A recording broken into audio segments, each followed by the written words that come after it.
8 PM news కి స్వాగతం. ముందుగా ముఖ్యాంశాలు చూద్దాం. తీరం మనదే, ఓటు మనదే, వేట మనదే అన్నారు సీఎం చంద్రబాబు. నెల్లూరు జిల్లా కావలి నియోజకవర్గం తుమ్మలపెంటలో మత్స్యకార సేవా కార్యక్రమానికి సీఎం హాజరయ్యారు. తమకు అండగా నిలుస్తున్న కూటమి ప్రభుత్వానికి మత్స్యకారులు వినూత్నంగా కృతజ్ఞతలు తెలిపారు.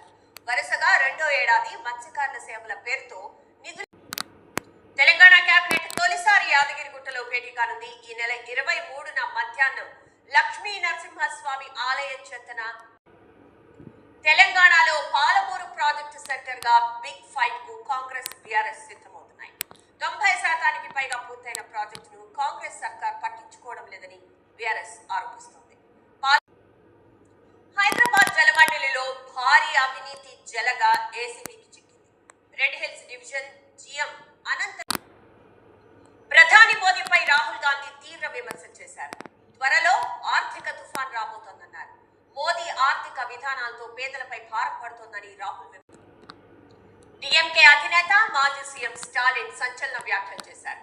విజయ్ ప్రభుత్వం ఎప్పుడైనా కూలిపోవచ్చంటూ హాట్ కామెంట్స్ చేశారు. ఇప్పుడు చిన్న విరామం తీసుకుందాం.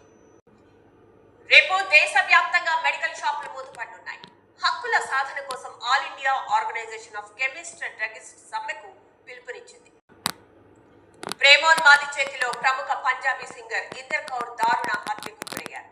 6 రోజులు సామాన్యులకు ఆయిల్ కంపెనీలు వరుసగా షాక్లు ఇస్తున్నాయి.